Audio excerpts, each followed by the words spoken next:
সত্য জানতে হলে পুরো ভিডিওটি দেখতে হবে। জানুয়ারি জেনেগাতিতে ঘোষণা কেন্দ্র করে যে অনাকাঙ্ক্ষিত ঘটনাটি ঘটে গেল, সেটা কি সত্যি একটি পূর্ব পরিকল্পিত ঘটনা নাকি নিছক একটি দুর্ঘটনা? আমরা আজকে সেটাই জানব। ঘটনার ভিতরে যাওয়ার চেষ্টা করব, সত্যটা জানার চেষ্টা করব। দুপুর 2:30 এই দুই সারির চেয়ারে বসার কথা দাঁড়িপাল্লা এবং কি ধানের শীষের নেতাকর্মীদের।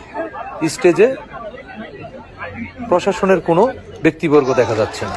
কিছুক্ষণের মধ্যে ঢুকে গেল ধানের শীষের সমর্থকেরা, নেতাকর্মীরা।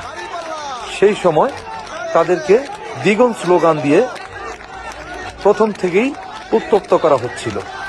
তারা গিয়ে দেখছে বসার তিল পরিমাণের জায়গা নেই, স্টেজে প্রশাসনের কোনো কর্মকর্তা নেই।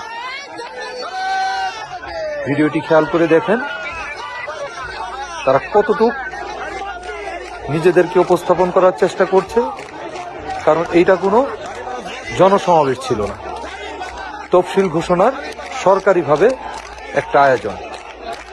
পাল্টাপাল্টি স্লোগান, নেই কোনো প্রশাসনের লোক, এবং তাদের অ্যাগ্রেসিভ আচরণ দেখে মনে হচ্ছে এটা একটা রাজনৈতিক সমাবেশ।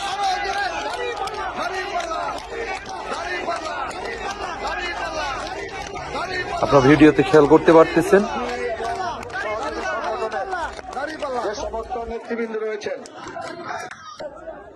আসল ঘটনা হচ্ছে এই জায়গায়। সর্বপ্রথম দেখতে পারতেছেন জামাতের তরফ থেকে সর্বপ্রথম চেয়ার তোলা হলো। এই চেয়ারে বসা কেন্দ্র করে একটি সুন্দর অনুষ্ঠান, জনগণকে কথা দেওয়ার জন্য একটা তফসিলের মতো পবিত্র অনুষ্ঠানে তারা কথা দিতে গিয়ে তাদের নিজেদের মধ্যে সম্পর্ক কতটা বিচ্ছিন্ন করার চেষ্টা করতেছে। মুহূর্তের মধ্যে একটা সুন্দর প্রোগ্রাম ভণ্ডুল করে দেয়া হলো। ঘটনার সূত্রপাত এখান থেকেই না, শুধু সামনে আরো কিছু দেখতে পারবেন। কেউ কোনো স্যাক্রিফাইসে নেই, এমনকি জামাতের লোকজনকে দেখা যাচ্ছে তারা উদ্দেশ্য করেই আসছে আজকে এই জায়গায় একটা মেসাকার তৈরি করবে। কারণ তাদের ইচ্ছা যদি থাকতো, সৎ উদ্দেশ্য যদি থাকতো, অবশ্যই এইভাবে প্রথম চেয়ারটি তাদের দ্বারাই উঠত না। দেখুন কি একটা অবস্থা। স্বাভাবিক, কেউ চেয়ার ছুঁড়ে মারলে কেউ বসে তো থাকবে না। কিছুক্ষণের মধ্যেই অবস্থাটার কি একটা পরিণতি দাঁড়ায়। এই জায়গায় কেউ নেই। বিএনপির এই জায়গায় বর্তমানে কোনো নেতাকর্মী অবস্থান করতেছে না। স্টেজে শুধুমাত্রই জামাতের লোকজন। তারা ফাঁকা মাঠেও একটা চেয়ারও ঠিক রাখার কোনো চিন্তা ভাবনা করছে না। দেখুন এই ছেলেটার বয়স কি, সে কি ভোটার? কিন্তু জামাত তাদেরকে নিয়ে আসছে। এমনও তথ্য আমাদের কাছে আছে তারা মাদ্রাসার স্টুডেন্ট পর্যন্ত নিয়ে গেছে, যারা কোনো ভোটার না। এ কি ভোটার? দেখুন আপনি।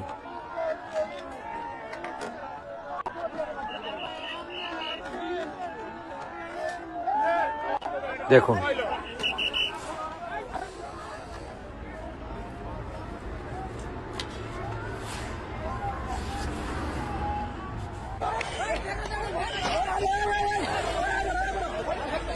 দেখুন এই গাড়িটার কি অপরাধ ছিল?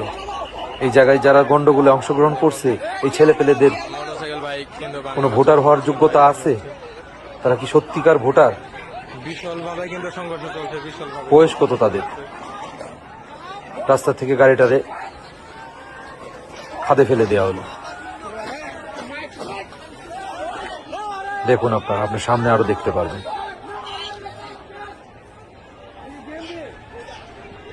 পুরাটা একটা ধ্বংসস্তূপে পরিণত করে এবারে সুশৃঙ্খল ভাবে আমি নিয়ে হেঁটে যাব। যদি আমার উপর আক্রমণ হয় আমি আর জীবন যাবো, আপনাদের কোনো দায়ী করবেন।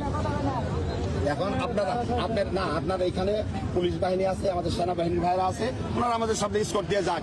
আমরা যদি অন্যায় করি ওনারা দেখবেন, আর কেউ যদি জোর করে এসে আমার উপর আক্রমণ করে, সেটা প্রতিহত করার দায়িত্ব না। যদি দায়িত্ব না হাইকোর্ট পালন করতে পারেন, যা হবার কপালে আমাদের হবে। আমি নির্বাচনের মাঠ থেকে এইভাবে পালিয়ে যাব না। দয়া করে প্লিজ আমাকে আর কিছু বলবেন না, আমাকে কিছু বলবেন না। এখন সন্ধ্যা হয়ে যাচ্ছে, আমার কথাটা বোঝেন। যদি অন্ধকার নেমে আসে, এখানে আরো ভয়াবহ সংকটের সম্ভাবনা রয়েছে। সুতরাং এখন আমি আমাদের জনগণকে নিয়ন্ত্রণ করতে পারবো না। তিনি কিন্তু নিজের মুখেই স্বীকার দিলেন এখন আমার যে তাদের লোকদের সে নিজেই নিয়ন্ত্রণ করতে পারবে না। নিয়ে যাবো সকলকে। আরো শুনুন।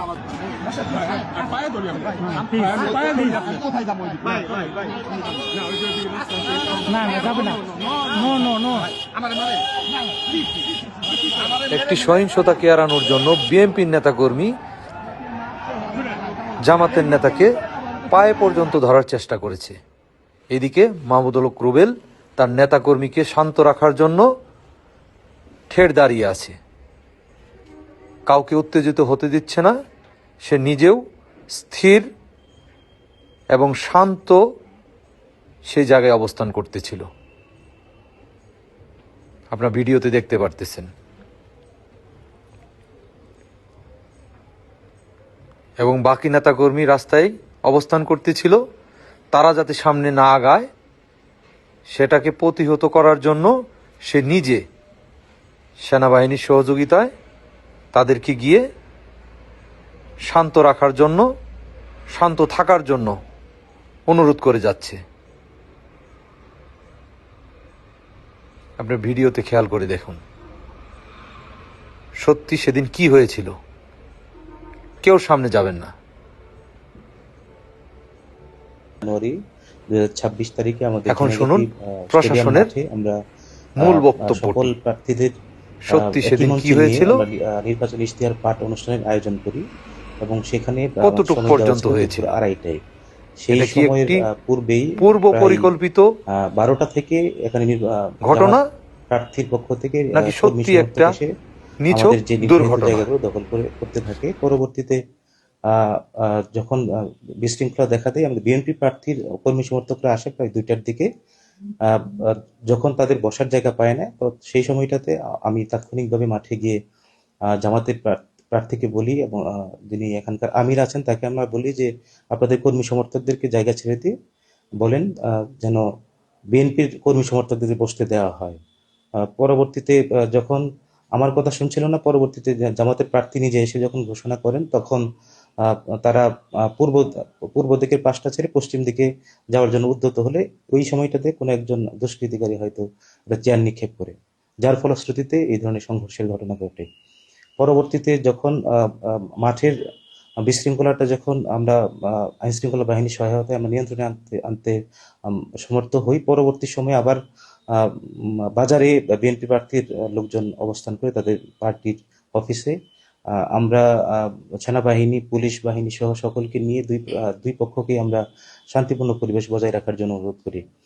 কিন্তু একটা পর্যায়ে দেখা যায় যে জামাতের প্রার্থীরা যখন বাজারের রাস্তা ধরে তারা যেতে চাইলে আমরা তাদেরকে বাধা প্রদান করি, কিন্তু তারা আমাদের কথা শোনেন নাই, যার ফলশ্রুতিতে সন্ধ্যার দিকে আবারও সংঘর্ষের ঘটনা ঘটে। না, এখানে আপনারা পরিষ্কার দেখতে পাবেন আমাদের ভূমিকাটা আপনারা পরিষ্কার দেখতে পাবেন। আমি সহ এখানে আমাদের এডিশনাল এসপি মহোদয় ছিলেন, আমাদের সেনাবাহিনীর ঊর্ধ্বতন কর্মকর্তারা ছিলেন এবং আমাদের ওসি মহোদয় ছিলেন। সকলে মিলে কিন্তু